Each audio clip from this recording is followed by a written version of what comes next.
Ok, alors on est Parashat Yitro. Parashat Yitro, c'est la Parashat Matan Torah, la grande Parasha, puisqu'il y a les 10 commandements. Ouais. Et au début des 10 commandements, il est dit comme ça. Matan Torah ne'emar vaydaber Elokim et kol hadevarim haele lemor. Voici, Dieu a dit toutes ces paroles les morts qui veut dire pour dire. Et a priori, il y a une grande question ici que les Mefarshim posent. C'est quoi ce les morts? Ma pirouche les morts. Kol makom bonemar vaydaber Hashem les morts, etc. El Moshe les morts. Piroucho. C'est quoi? Chazak. Normalement, c'est parce que Moshe Rabbeinu il répète au Béné Israël, mais ici, ça veut dire quoi? Les morts, puisque tout le monde va entendre. Ouais. Chez Ushamu. Le Matan Torah, que chez Kol Béné Israël, Nochaou Bo, Vekulam Shamu, Ma Mashmaout Shel les morts. Qu'est-ce que ça veut dire les morts? Alors, on ne peut pas dire que c'est pour les Dorot à venir. Pourquoi? Chez Matan Torah, Ayu Gam Neshamot, Adorot Abayim, parce qu'on dit que tout le monde était là. Même toutes les Neshamot qui allaient venir par la suite. Donc il y a une question ici, c'est quoi ce léma? Alors écoutez bien, parce que ici il y a un lien de Vaidaber et les morts, et Omer. Alors il y a un pirouche Nifla du Maguid de Mezerich qui dit la chose suivante. Il dit Inyano shel Matan Torah ou le Amshir et Asarat Adibarot sheba Torah le Torah Sara Ma'amarot shebaim Nivraola. Il fait le lien entre, pour lier ce lien de Vaidaber et de les morts, il fait le lien entre ce qu'on appelle les Asara Dibarot, les 10 commandements, les 10 paroles, et les Asara Mamarot, les 10 paroles aussi de la création. Donc il y a c'est le Dibou et l'autre c'est le Mahamar. Et c'est quoi les morts? Les morts c'est pour amener dans la Hamira. C'est un pirouche chassidique. Mais en réalité qui a tout son sens. C'est-à-dire qu'il faut être mamshir la Torah dans la Briat Haolam. Ouais. Alors le Rabbi effectivement va expliquer que la lumière de la Torah, on est dans le Hotbet, Aserat Adibarot, Tsarir Lahir Beinyane Haolam. Ça doit maintenant éclairer les choses de ce monde. Asara Mahamarot, qui sont comparés aux Asara Mahamarot. Shelo kedat asovrim, chez Torah lachoud, ve'aolam lachoud. Certains pensent que, ok, c'est deux mondes. Hein. Il y a le monde d'un côté et il y a la Torah de l'autre. Ne mélange pas le matériel et le spirituel. Quand tu travailles, tu travailles. Quand c'est Shabbat, c'est Shabbat. Quand c'est la synagogue, c'est la synagogue. Mais c'est deux mondes qui n'ont rien à voir. Tu ne peux pas traiter, tu ne peux pas fonctionner. Tu ne peux pas fonctionner de la même manière. Et pourquoi hein? Donc eux, ils pensent que c'est deux choses.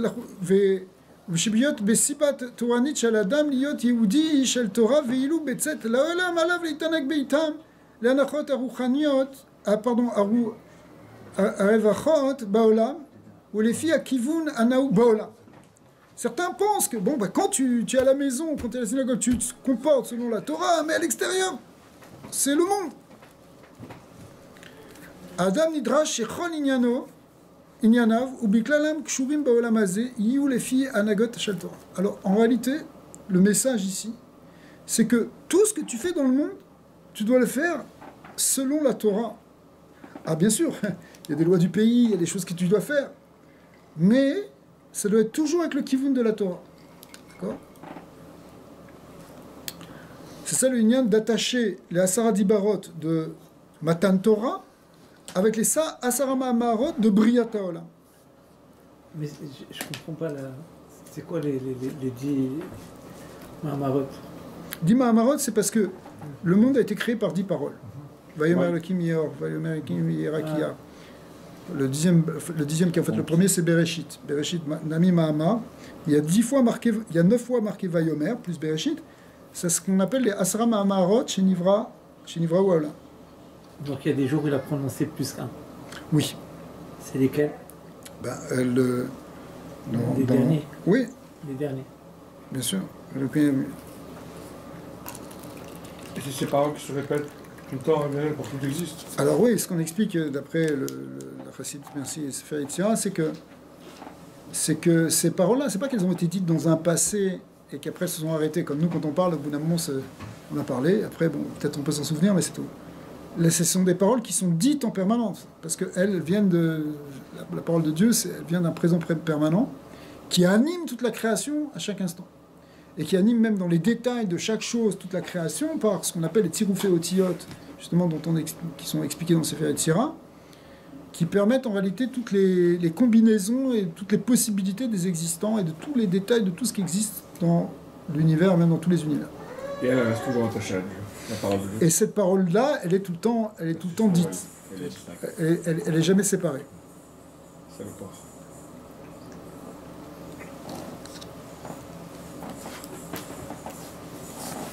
Vous me suivez? Ok. Alors, quand on dit que tout doit être attaché à la Torah, c'est pas simplement, évidemment, dans les choses interdites. On ne peut pas transgresser des interdits de Torah.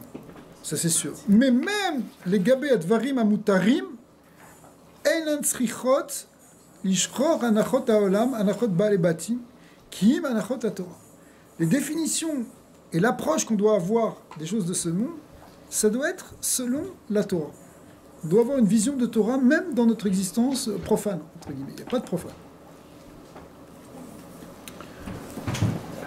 Alors, Zou, Shegam, Mashmaout Aneemar, Aitali, Shuaot Gimel. Dimati lechem yomam valayla, be'emor elai, kol hayom aye elokecha, c'est un passouk de David Améler. Aitali, dimati lechem yomam valayla. Mes pleurs étaient mon pain jour et nuit.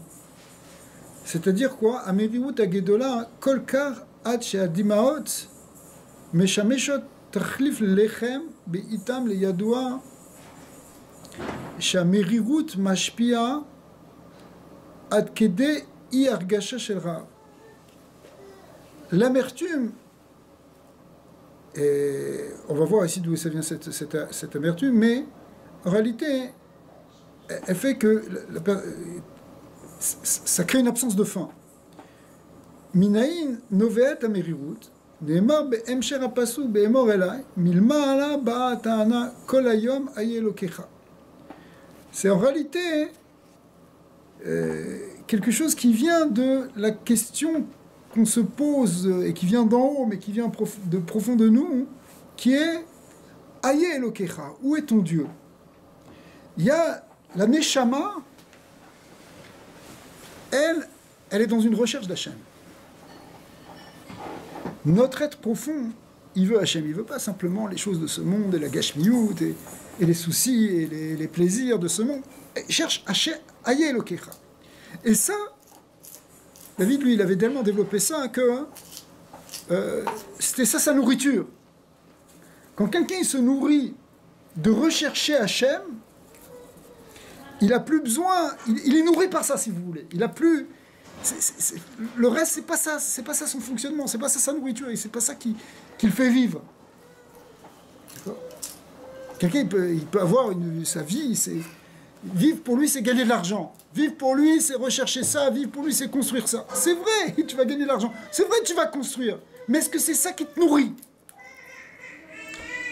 Quand quelqu'un, il vit au niveau de que sa recherche spirituelle, c'est ça qui le nourrit, alors il va faire tout ce qu'il a à faire dans le matériel, mais ça va être ce matériel, il va y trouver Hachem aussi dedans, il va y rechercher Hachem aussi dedans, puisque c'est ça qui compte pour lui. D'accord? Quand on dit Elokecha, ça veut dire Kochacha vechayutecha, c'est ta force, c'est ta vitalité. Mi Elokecha. Hachem Elokecha. C'est ta vie. Quand on dit Elokecha, le terme Elokecha veut dire, quand tu dis que tu cherches Elokecha, tu cherches ton Dieu, tu cherches celui qui va te donner la vitalité. Merci. Celui qui va te faire vivre. Et c'est qui? C'est Hachem.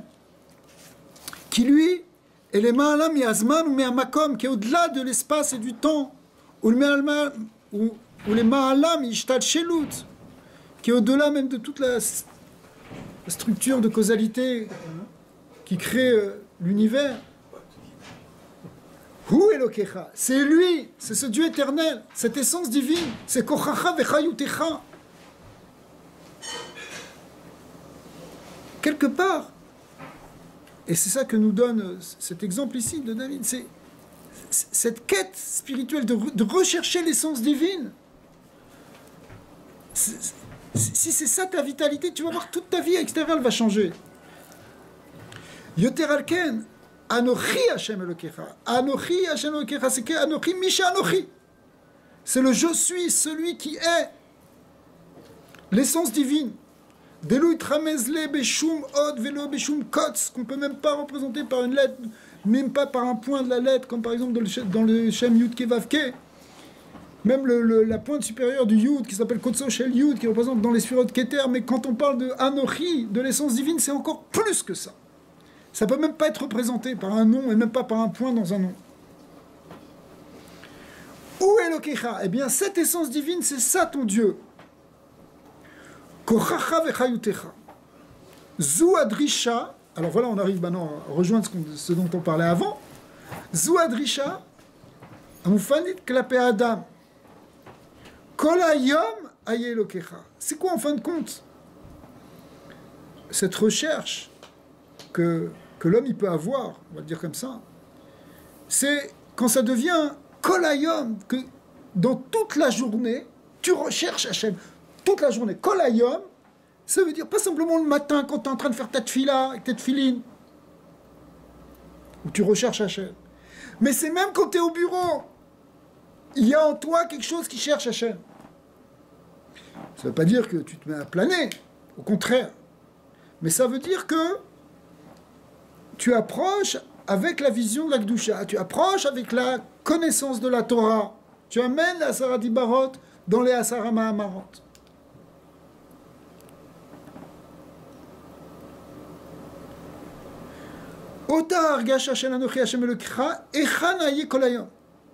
Donc en réalité, ce qu'on te demande, c'est où tu vas mettre ça dans toute ta journée. Finalement, ça doit être ça ton moteur. Aouvda shu margish et elokecha beshat atfila velimud Torah ou beshat idvadut. En général, on ressent qu'on a un Hachem qui est notre Dieu, c'est-à-dire qui est la source de notre vie. Quand on prie, quand on étudie, quand on fait Farbringen, eh bien ça suffit pas. Pourquoi? L'ozo à Kavana, c'est pas ça qui compte seulement. Bien sûr, c'est important de sentir qu'il y a Hachem quand tu es dans ces moments spirituels. Davarze aya efshar leasig al yedei malachim ou al yedei aneshamot le ma'ala keshen shruyot tachat kisei hakavod. Parce que si c'était que pour arriver à ça, il fallait pas venir dans ce monde. C'est-à-dire, on a l'impression, dans ce genre de spiritualité ou dans ce genre de conception qu'on pourra avoir, c'est que, bon, il y a des moments de spiritualité dans la journée, éventuellement, ou dans la semaine, ou dans la journée. Et puis, le reste, il faut vaquer à tes occupations parce qu'il faut bien le faire, et c'est tout. Mais ça n'a rien à voir. C'est parce qu'il n'y a pas le choix, il faut faire la parnassa. Vous voyez là, on a tendance à penser comme ça. Ça, c'est Torah Lechoud. Mais si c'est... Voilà, Torah Lechoud et Avoda Lechoud. Aolam Lechoud. Mais si c'était comme ça n'a pas de sens, la création du monde. Mais c'est ça la base de l'apikoursout. Parce qu'est-ce qu'ils pensent, les apikoros? Ils pensent quoi? Dieu est occupé à ses affaires là-haut, et nous, en bas, on s'occupe de nos affaires. C'est ça. Mais même si toi, tu t'occupes des affaires de Dieu une partie dans ta journée, et que tu dis, bon, le reste, c'est pas ce qu'il faut bien. Ça peut faire du sens. Tu comprends? Ça peut faire du sens. De dire, il y a des choses qui sont les tsoraires, mais si on pouvait s'en passer, ce serait mieux. Si c'est comme ça, alors pourquoi Dieu il aurait créé le monde? Pourquoi il a créé le monde Gashmi? Il aurait mieux fait de nous laisser dans le monde spirituel avec les anges, avec les Neshamot. Et là on était tranquille. Mais en réalité il y a un sens. C'est que si on est venu dans un corps physique pour faire aussi des occupations physiques, c'est parce que là-bas aussi il va falloir trouver Hachem. Pas simplement quand on est au niveau de la Neshama, au niveau de la Tfila, au niveau de la Torah. Kavanah d'Iridat Neshama Bagouf, c'est un concept connu dans la Chassidut, un principe même très important sur lequel Rabbi ramène tout le temps, c'est l'union de Dira Betartonim, c'est l'union de Bati Legani qu'on a fait récemment. Kavanat Yeridat Aneshama Begouf, il est varer et à gouf, c'est pour affiner le corps, Ves Nefesh Abahamit, et l'âme animale. Pourquoi? Parce que la Neshama, en tant que telle, elle n'a pas besoin de tikkun du tout, comme on sait que la Neshama est Théora. Adrisha Klapav I Shekol Ayom Beshat Shiu Ochel. Et donc en réalité, c'est que c'est pas simplement quand tu pries, c'est aussi quand tu manges. Beshat Shiu Shoté, quand tu bois, Beshat Shiu Sek, Bemisrao, Melachto, quand tu fais ton business, ton travail. Beshat Shiu Medaber Im Bnei Adam, quand tu parles. Socialement, Tiye Sholetet Bo Argashat Elokecha. Il faut que tu aies une argasha, qu'il y a Elokecha, qu'il y a l'essence de Dieu qui te nourrit, qui te donne ta vie. Beotamida Sheivin Vechash Beshat Filato Beshat Milimodo. Il faut arriver à le percevoir autant. Tu es à la fac avec la blouse et les trucs, tu dois sentir que Hashem Elokecha. Pas simplement quand tu es à la choule avec ton talit et tes tefillin. D'accord, c'est pas le même vêtement, pas exactement, c'est pas le même lévouche dans lequel tu rentres, mais c'est le même Dieu qui est derrière. L'essence de Dieu, elle est partout. Les endroits où on la trouve plus facilement, du moins de premier abord, et d'autres où elle a l'air plus cachée, mais c'est ça qui te vitalise là aussi. C'est ça, Elokecha. Alors. Mais ça change quoi? Alors, on va voir qu'est-ce que ça change. Savoir que c'est Hachem qui nous... Pas seulement savoir, c'est vivre avec ça. C'est pas les actions, mais ça... Vivre avec... Percevoir qu'il y a à l'écoute dans ta vie. C'est une question de perception, c'est une question d'action et de faire de quelque chose. Ici, le mot qui est employé, c'est argasha. Argasha. Argasha Elokecha. C'est-à-dire que c'est quelque chose que tu ressens, que tu vis dans ton ressenti. Ça va pas jusqu'à de l'action, c'est vrai. Bien sûr, dans l'action, c'est comment tu vas parler à Torah, comment tu vas faire.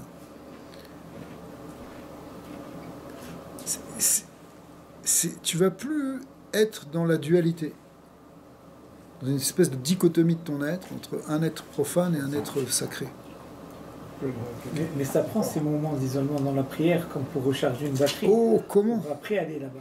Oh, comment? Sinon, il ne l'aurait pas organisé comme ça, Hachem. C'est pour ça qu'on a vu plusieurs fois que c'est tout les nyan de d'abord la tfila, ensuite l'étude et ensuite le travail. J'aurais même ajouté, celui qui n'a pas cette notion-là, savoir qu'Hachem est partout, même quand tu es du côté de tfila, alors tu n'as même pas de tfila, tu vois ce que je veux dire? Parce que tes pensées, tout attaque, tu dans ton travail, ça revient, tu vois. Tu n'arrives même pas à maximiser, comme tu disais là-bas, à prendre ce que tu dois aller chercher, tu vois ce que je veux dire? Alors regardez maintenant, le Rabbi va expliquer qu'en fait, cette idée-là, hein, elle est essentiellement véhiculée par la chassidoute, finalement. Mais d'abord, il va répondre à une question classique qui est la question de ceux qui s'opposent à la chassidoute ou à l'étude de la chassidoute parce qu'ils trouvent que c'est inutile d'étudier la chassidoute pour deux raisons. Parce que si c'est le lien de Nistar, il n'y a pas vraiment besoin d'étudier, ils disent, Chas v'Shalom. Et les deux, en fait, les deux Ta'anot, on va les voir un petit peu après.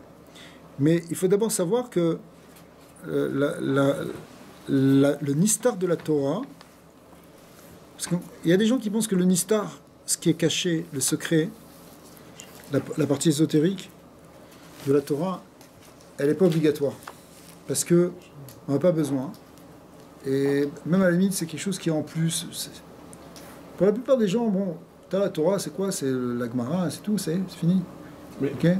La Gemara, la Hacha. Maintenant, le Kabbalah, ne me parle pas de ça, ne me parle pas. Oh la Chassidut, oh là là, c'est des grandes choses, mais on n'a pas besoin de ça. C'est pas ça la Torah. Alors, premièrement, il faut savoir qu'au moment de Matan Torah, la Torah a été donnée le Niglé et le Nistar. Et plus que ça, même le Nistar, il était plus dévoilé que le Niglé. D'accord. C'était le Niglé qui était Nistar à l'époque.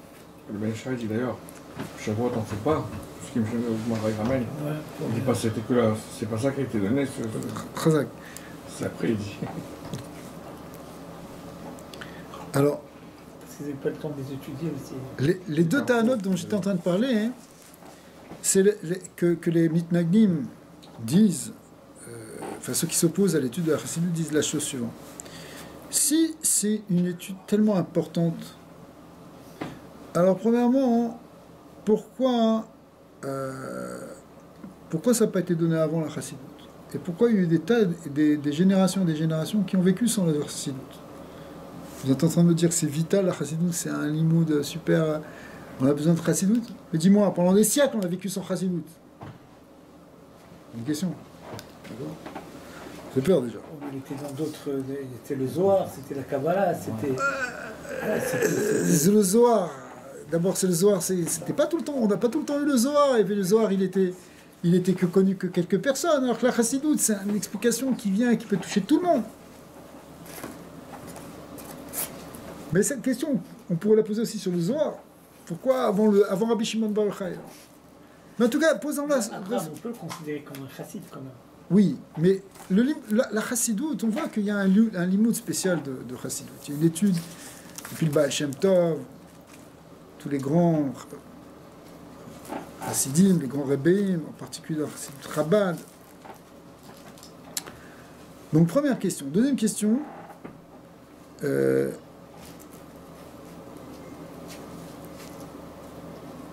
C'est que, finalement,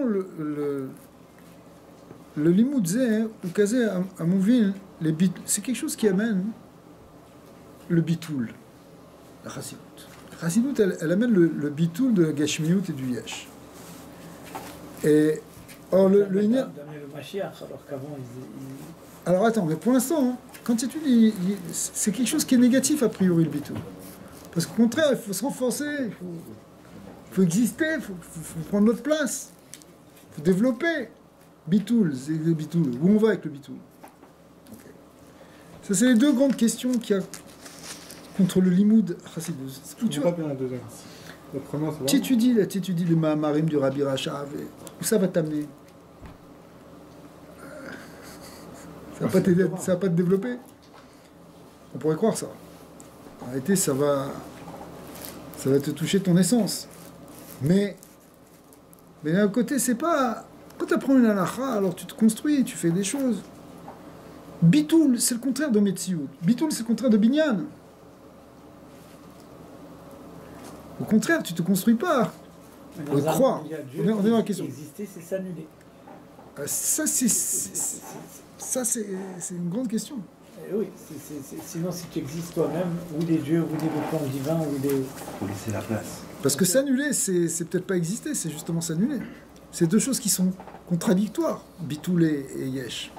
Bitoul et metziut. Puisque c'est le bitoul à yesh, c'est le bitoul de la metziut. Mais c'est une action de s'annuler. Ouais, mais si tu t'annules après, tu n'existes plus. Alors. C'est quand tu fais une action, tu existes. Mais c'est annuler ces forces négatives de son effet et tout ça, tu vois. Ça existe déjà dans le moussard. Il n'y a de lutter contre son Yetzara. Mais la Chassidut, elle va plus loin. Elle te parle d'annuler ton existence, de t'annuler devant Dieu complètement. Ton ratzon, ton yesh. Plus, t'as bitul bemetsiout. Alors, ça, c'est une question qu'on peut dire, mais j'ai pas besoin de ça. Moi, je suis venu dans ce monde.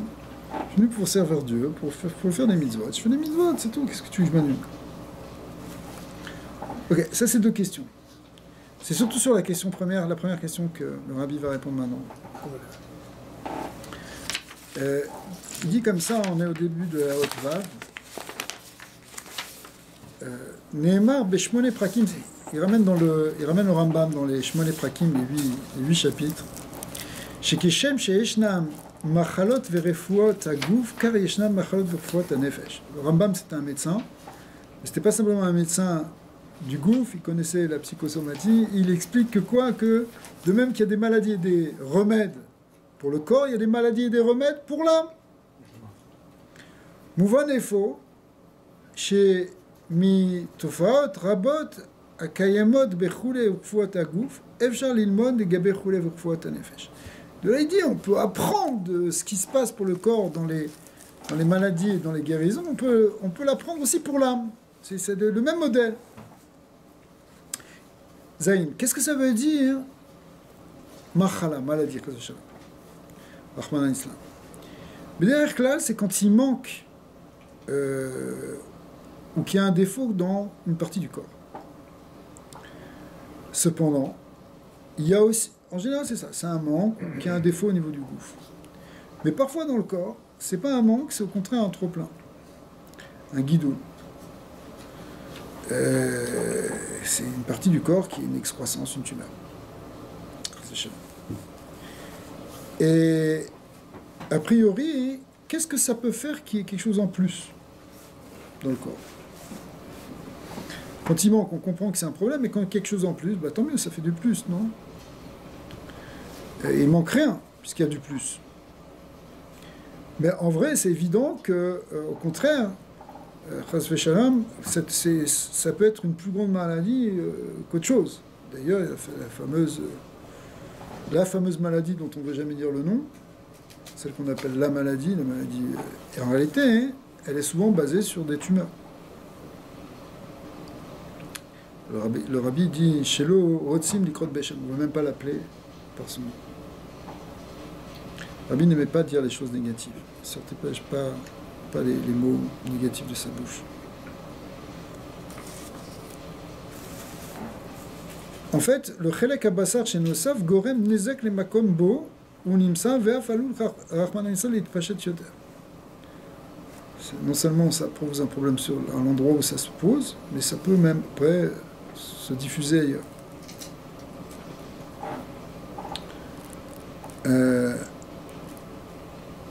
De même que cette maladie, elle diffère en réalité de toutes les autres maladies, aussi sa refoua, elle diffère aussi des autres refouot.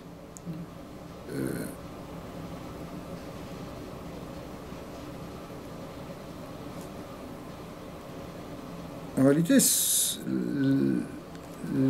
refoua, elle est basée sur le fait d'enlever justement la partie qui est en trop. Veikar mitrapé Adam Behemet. Refoua les machalazou Rahman al-Islam nimtzon drak lifne mispar dorot. Et maintenant, vous allez commencer à comprendre le lien pourquoi le rabbi a parlé de ça. Et c'est très fort. En réalité, ça va aller très très loin. Parce que il dit que cette maladie, elle a pris son ampleur que depuis quelques générations. Et en même temps, au niveau de la guérison, c'est apparu aussi récemment. Et encore même plus récemment.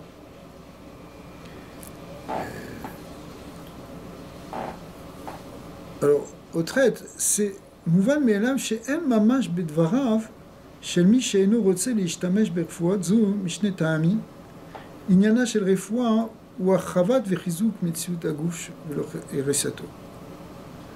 Si quelqu'un, il vient et dit, moi je ne veux pas utiliser les méthodes de guérison de cette maladie parce que ça contredit les autres méthodes, en général, il faut compenser un manque, ici il faut enlever un trop. On va lui dire, mais ça va pas mon ami, c'est comme ça qu'on guérit ça actuellement en tout cas. Ou bien qui dirait, puisque depuis des générations et des générations, on n'a pas utilisé ce système de technique de médecine, alors moi je ne veux pas l'utiliser non plus. On va lui dire, mon ami, tu es plus gentil, mais tu n'es pas un spécialiste, et calme-toi, il y a des spécialistes pour ça. Et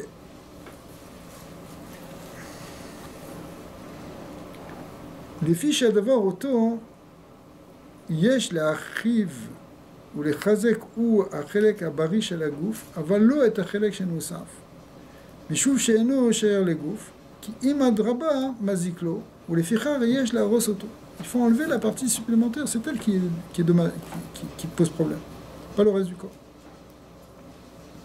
Dans le passé, il n'y avait pas cette maladie. En tout cas, elle n'était pas aussi connue, aussi développée qu'aujourd'hui. Ouais.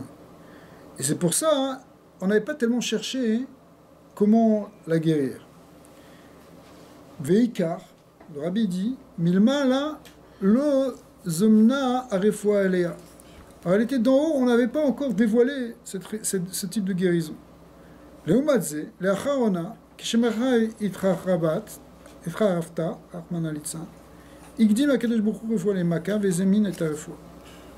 Même si c'est pas encore complètement réglé le problème. Mais en tout cas, hein, la manière de commencer à traiter les choses avait une manière destructive. Ça a été dévoilé que récemment. Alors, le rabbi ne va pas rentrer maintenant dans tous les problèmes médicaux. Mais ça, c'est l'analogie pour... C'est l'analogie, Pourquoi la chassidoute Chazak. Pourquoi? Parce que au niveau spirituel, c'est la même chose. On est aux têtes. Afa machala ve'refoua ha'amura sheba bedorot acharonim arezu mishum she'adoma lu beruchniut ba bedorot acharonim. Ça veut dire, le rabbi compare la maladie spirituelle qu'on a aujourd'hui avec cette fameuse maladie qui touche tellement de monde. D'accord. Parce que en fait, c'est le problème qu'on a à un niveau spirituel. Areata, Igveta de Meshicha, maintenant qu'on est proche, très très proche du Messie. Immédiat, il y a Ketsam, les Chocher, Bezat Hashem, va y avoir la fin des ténèbres. Ou la Chen mitrazeket ou mitrabe à Klipat Amalek. En réalité, la Klipat Amalek, elle va et elle se renforce maintenant. Chutzpah ve Yeshut lelo ta'am lelo menia. C'est-à-dire, il y a trop de yesh. On est dans une civilisation du yesh, de la chutzpah, du moi, de l'ego, de l'individu. Ben cet individu, il y a une surcroissance, il y a une excroissance du yesh ici. Comme une tumeur. Et c'est pour ça que le bitul à yesh, c'est ça la guérison. Donc ça répond aux deux questions. Ça répond à la question de dire oui, mais de toute façon on n'en avait pas besoin avant. Oui, parce que la maladie, elle n'était pas là avant, la maladie spirituelle du yesh. Elle n'était pas comme ça, il n'y avait pas autant de ga'ava, autant de chutzpah qu'aujourd'hui. Et ça avance de plus en plus. C'est en fait une belle image, parce que dans les tumeurs, on en connaît deux, l'encapsulé et la métastasée. Et même au niveau du yesh, il y a ce qui est encapsulé, il y a des gens, ça reste chez eux, tu vois l'ego, il y en a où ça va déranger d'autres. Tu pousses encore plus l'analogie, Chazak. Mamash Chazak. Donc là, le rabbi, il a expliqué vraiment que cette excroissance de l'ego qu'on a dans la société dans laquelle on est, etc., c'est l'équivalent d'une tumeur dans un organe. Et la manière de l'enlever, bah, c'est justement c'est en enlevant cette excroissance, en faisant ce bitoulayage. Donc on a besoin de quelque chose de fort. Gam be'avar ha'ayta kayemet ga'ava ve'yeshut. Avant aussi, ça existait l'orgueil et le yesh. Arlo bemida gasa ke'ata, mais pas au point qu'on a aujourd'hui, c'est évident. Avant, le riche, il avait 4 moutons. Tu vois, ils ont mon grand-père, il avait 4 moutons. Ah, mais chacun, il se prend pour... Tu comprends? Ouais, c'est vrai que maintenant, c'est... Il n'y a aucune... Mais le plus rachat, il est... Les films, c'est la culture, en réalité, du rachat, du fort, de tout ce que tu veux. L'image dans laquelle on se projette, c'est l'individu qui s'éclate et pour lequel rien ne compte. C'est ça qui est véhiculé, c'est ça la clipa d'Amalek qu'il y a aujourd'hui. Quand on dit aujourd'hui, c'est pas tout à fait nouveau non plus, mais justement, ça correspond à ça. Ça correspond à l'époque où ça a commencé la chassidoute. Tout le lien des libertins et des révolutionnaires, etc. C'est la même chose. C'est quand? Parce que le remède il est venu après. Khazak, il est venu un peu avant. On savait le Baal Shem Tov, en Russie, il était dans son point. Ça n'avait pas pris toute cette ampleur-là encore. Mais aujourd'hui, c'est complètement... C'est fini. Les gamins, ils grandissent avec ça. Et Mikan Navad Gam Begashmiut Metziut she'en la ta'am l'uniya Metziut zu gdola et kochot aguf keilu aitai ikar Metziut. Ça crée que concrètement, on a l'impression que le gouffre, c'est lui qui est le plus important que tout. C'est le yesh, c'est le gouffre, c'est le corps, c'est la vie. Igdim HaKadosh Baruch Hu refoua lemaka vegila et Torah HaChassidut היוצרה הרס וחורבן בחלק החולני של מציאות היש. Elle est là pour détruire cette maladie du yesh. Rabbi, si on casse cette analogie pour tout, il y a bon, on sait que c'est compliqué, on a pris la réserve de plusieurs, que déjà Bichlal, le Israël c'était un gars de date, la Torah est venue, c'est ça rigolo. Après je suppose que chaque grande œuvre qui est sortie c'était en fonction de quelque chose. Mais est-ce qu'il y a des maladies qui sont terminées ou c'est juste des ajouts qu'on fait maintenant? Je sais pas, le Rambam c'était il y a je sais pas combien de temps. Aujourd'hui tout le monde est sur le Rambam, etc. Est-ce que c'est des choses qu'il faut commencer et garder tout le long? Bien sûr, bien sûr. Ça se termine et il faut accentuer sur d'autres choses. C'est-à-dire, mais en fait, la Torah, les les maladies sont en état latente.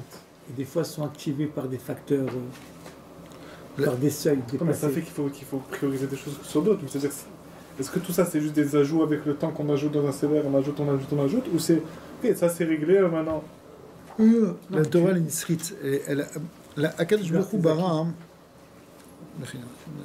la Gemara, elle dit qu'Akadosh Baruch Hu, il a créé un poison qui s'appelle Yetzara. Barat Tavlin, il a créé un antidote qui est la Torah.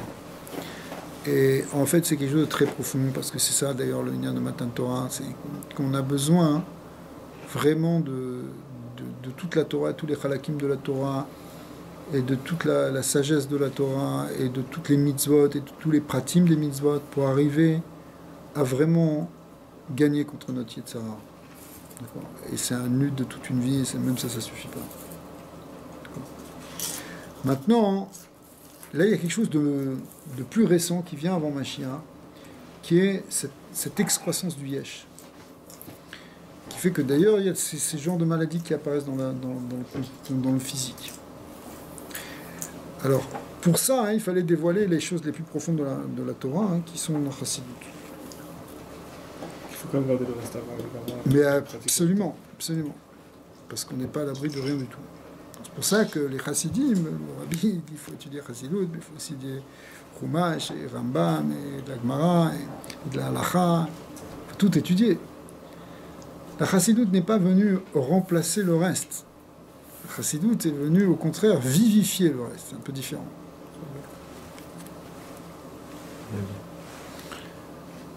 Alors, par rapport à ça, il y a quand même un point en Eotiut où le rabbi dit qu'il y a quand même une grande... Il y a un point, en tout cas on peut être sûr qu'il y a une différence entre le mashal et le nimshal. C'est que quoi? C'est que la refoua... Je vois la chassidut comme un catalyseur. Elle permet que ça se fasse comme dans une réaction chimique. Elle permet d'intégrer la Torah de façon adéquate. Oui, c'est vrai. Exactement. Parce que aussi...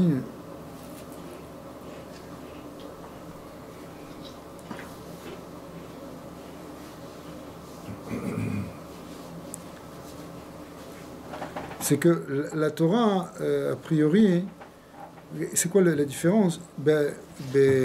Uvda chez Mashal Are chez Matmidim Zman Rav Bekiyum Arefua, Ilula il est Tsureres Gam Bechelek Abari. Voilà. C'est que quand, dans le système de guérison qu'on a aujourd'hui, si tu veux faire de la chimiothérapie, si tu en fais trop, c'est destructeur.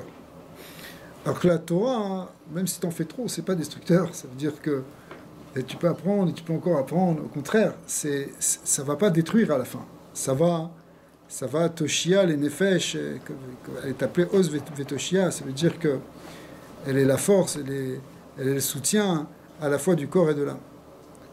Du nefesh abami et du nefesh eloki. Alors, il y a une note qui est ramenée dans l'Écouté d'Ibourim. L'Écouté d'Ibourim, c'est des notes du Rabbi Rayatz, du Rabbi précédent, du beau-père du Rabbi, où il raconte que sa grand-mère, c'était la femme du Rabbi Maharash, puisque le grand-père du Rabbi Raya, c'était le Rabbi Marash. Elle était dans un état de santé qui était assez délicat pendant un moment.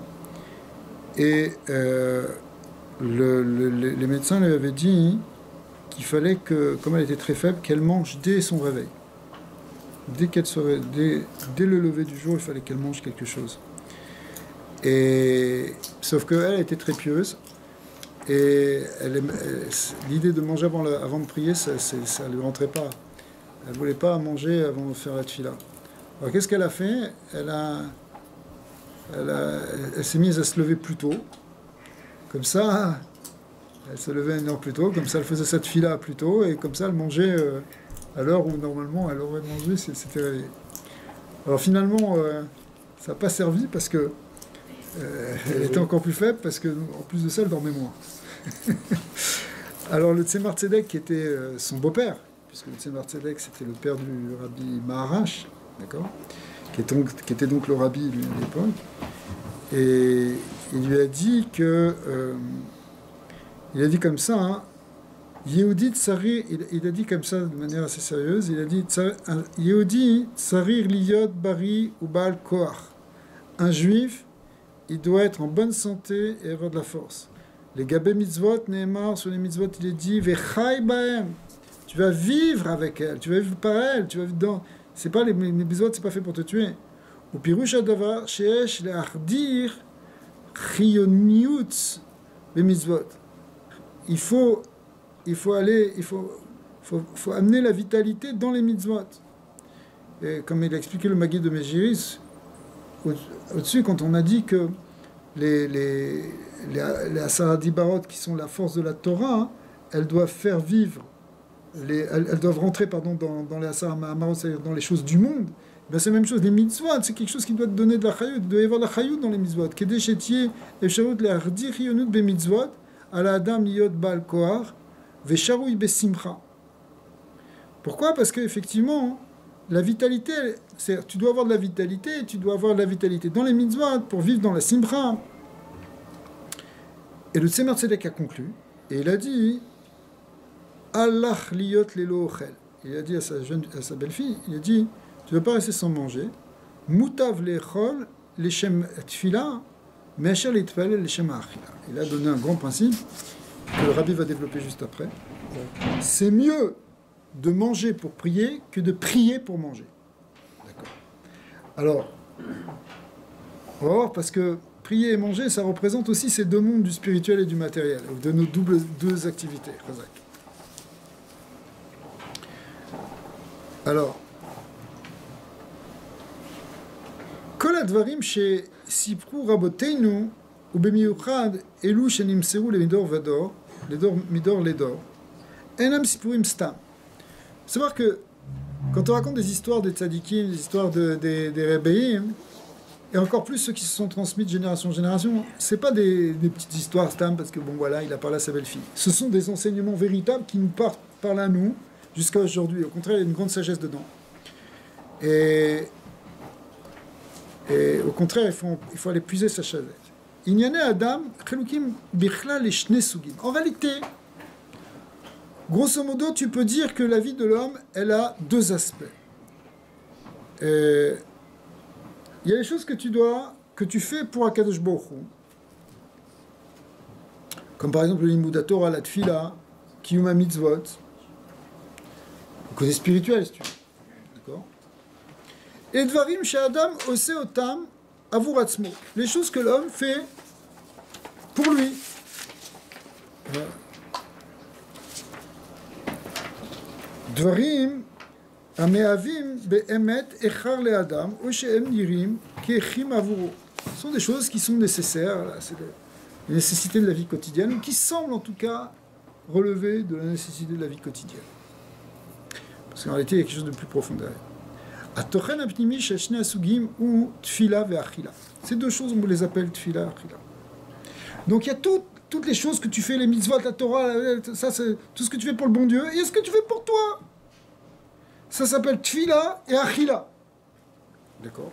C'est comme ça qu'on l'appelle, et là on va comprendre cette idée-là de manger pour prier ou prier pour manger, on va voir ce que ça veut dire. Tous les niens de la tfila, c'est les trabroutes avec Hachem, c'est les fnemi ataomen, fnemi melech melchem melachim, kadosh baruch hu. Et le nien de Achila, c'est les tzorer Adam, parce qu'il a faim, alors il mange. Donc c'est tous les besoins personnels. Alors, dans les rapports entre tfila et Achila, il y a deux manières de voir les choses. Il y a plusieurs manières de voir les choses, pardon, excusez-moi. Il y a la première manière, qui est la plus classique en quelque sorte, qui est dire que tfila et achila, c'est pas lié. Quand tu pries, et en réalité, il faut se poser la question sur nous. Comment est-ce qu'on vit la chose? Des fois, hein, on peut prier, quand on prie, on est avec Elokut, et on est là, bon, Hachem, on sent la Gdusha, mais après, on sort, tout d'un coup on a faim, on mange, il n'y a plus rien à voir. On pense plus à Hachem, Hachem il n'est plus là. D'accord? Il n'y a plus de Gdusha, il n'y a plus de Ruchniut, plus de Hadinout.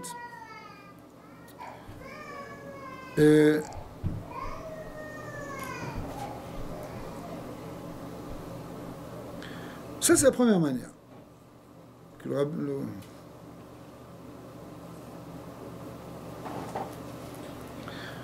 la Ofen Hacheni, ou Shatfila ve'achila kshura zubazu. C'est quand on lit les deux choses.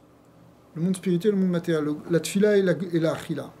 Bechol yene mein adam, ze beshulchan aru, ve'ose kefi, me'ayen adam, ze beshulchan aru, ve'ose kefi shekatuv bo, ar u mitpalel leshem ha'achila.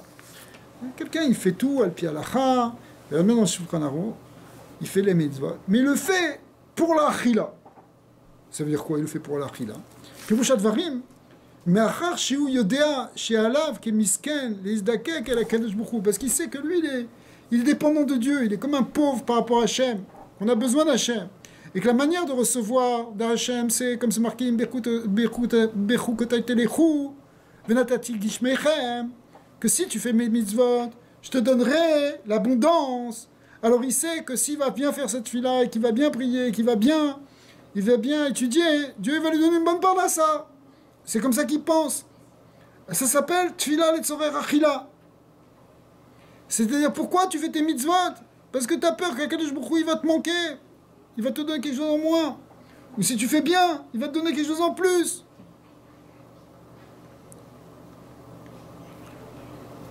Et d'un autre côté, c'est pas mauvais. Comme c'est marqué dans la Gemara, Omer Selazul Tzedaka, Almenat Sheye Beni, Sheyichye Beni, Arezet Sadik Gamo.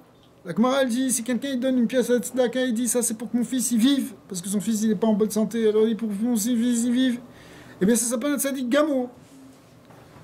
Bien que Rachid explique que là-bas c'est que Imragil Bekar, c'est-à-dire que c'est quelqu'un qui, même quand son fils il sera guéri, il va continuer à donner de la Tzedaka. Pas, il fait que ça pour ça. Et après il s'arrête. Les gens, ils disent ouais, ils sont en panique, etc. Ils commencent à faire des mitzvot. Le rabbi leur a fait une bracha, ce que tu veux. Et dès que ça va bien, il relâche tout.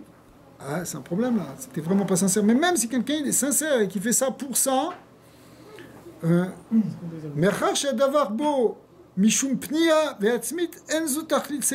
c'est pas exactement ça qu'il faut faire. Bien qu'il y ait un principe de Betor Shelo Lishma Balishma, hein, et que c'est déjà pas mal. Leolam Yilmad Adam Torah Vikemel Mitzvah Shelo Lishman. Malgré tout, le but c'est d'arriver au lishma.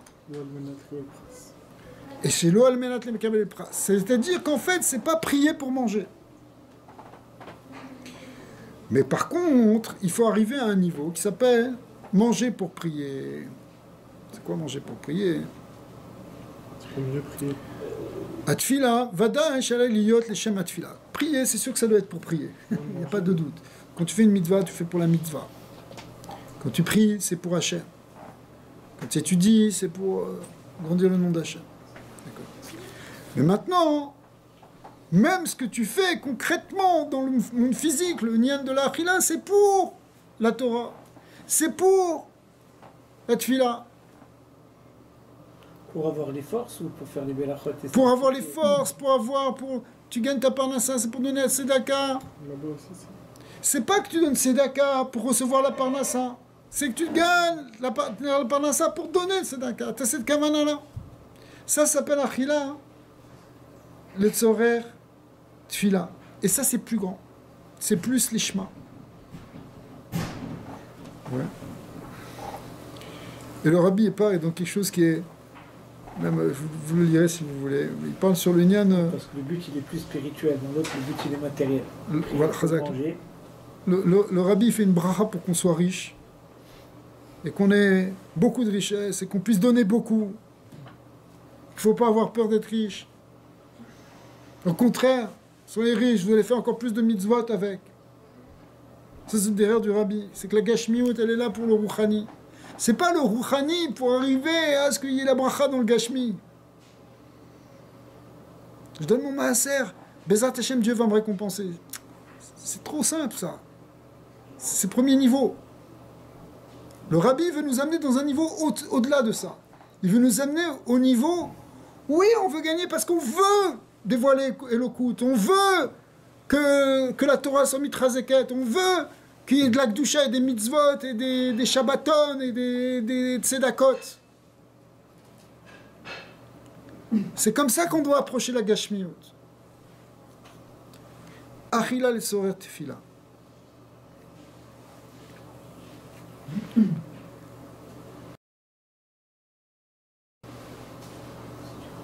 Mais est-ce que c'est toujours... Parce qu'il y a quand même une petite nuance à faire. C'est-à-dire, la achila, c'est pas la tefila. C'est pour les tzorer tefila. Ouais. Est-ce que c'est possible dans la achila de faire une tefila ou c'est juste... Alors, pour qu'on arrive à ça, il faut aussi effectivement que tout ce que tu fais dans le derrière classe, c'est-à-dire dans la gashmiut, ce soit al derrière Torah. C'est pour ça qu'il faut d'abord bien mettre la recherche d'Hachem dans ce que tu fais. Ça rejoint jamais ce niveau de tefila. C'est un tzorer pour renforcer quelque chose. Après, dans d'autres endroits, c'est expliqué que ça peut être même encore plus grand. Mais, en tout cas, c'est la achila et le sorer tefila. C'est incroyable parce que c'était la devise dans le livre là, de Harpagon. Il avait écrit sur son truc là, pour ses employés, il faut manger pour vivre et non vivre pour manger. Parce qu'il lui tapait dans ses réserves et ses cuisines. Et il avait fait ça comme épitaphe. Il avait déjà pris dans la chassidoute. Tu te rappelles? T'es pas trop fort, il est tombé.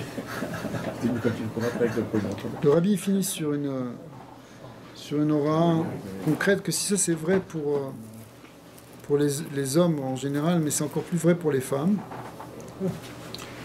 Que les femmes, elles doivent, surtout les mamans, elles doivent montrer ça, que tout le côté gashmi, en réalité, il est là pour la rouhaniout, pour amener les enfants à grandir dans un espace et dans un environnement rouhani. Parce que les femmes, elles sont souvent concrètement dans le concret là, de la maison. Mais en réalité, tout ça, c'est pour amener à cette... Mais c'était quoi la deuxième question? La première, c'était pourquoi, si c'était vital et c'est révélé que maintenant. Et la deuxième? C'est pourquoi c'est basé sur l'idée de Bitoul. C'est le remède. Alors c'est pour ça qu'ici, la aura, elle a été donnée sur une femme, en fait, qui était la rabbinite. C'est vous là. Ouais, exactement, c'est en même temps Yudjva, c'est Finalement, c'est deux questions dans une. oui, comme toujours. Et, enfin, quoi, comme souvent. Donc, au contraire, donc voilà, Bezat Hashem. Donc, ce qu'on peut retenir de cette sira, c'est cette Allez, idée. manger. Non, moi, j'ai étudié pour pouvoir manger maintenant. Le gars qui a tout compris. Alors, Bezat Hashem. En plus, c'est fort parce que plus on arrive avant le. Donc, il y a plusieurs idées ici, mais que quand on arrive avant le Mashiach, finalement, on doit voir dans la Gashmiyut quelque chose qui est positif, quelque chose qui est vraiment dans lequel qui peut servir à dévoiler Akadosh Baruch Hu. Mais pour ça, évidemment, il faut d'un autre côté avoir ce bitoul pour annuler le yesh, sinon la Gashmiyut elle va nous emporter dans toutes ces dérives. Aujourd'hui, il y a tellement de dérives, tellement de difficultés morales à tous les niveaux. On voit, c'est un océan de Pirkorsut. Et la chutzpah, elle est vraiment yasgé. Et il faut être mitrazek, justement, avec la pnimiut Torah, s'attacher à la pnimiut Torah, rester dans la doucha, dans la tahara, sans arrêt. Et diffuser ça et amener ça dans le monde matériel, dans le monde, à tous les niveaux. Amen.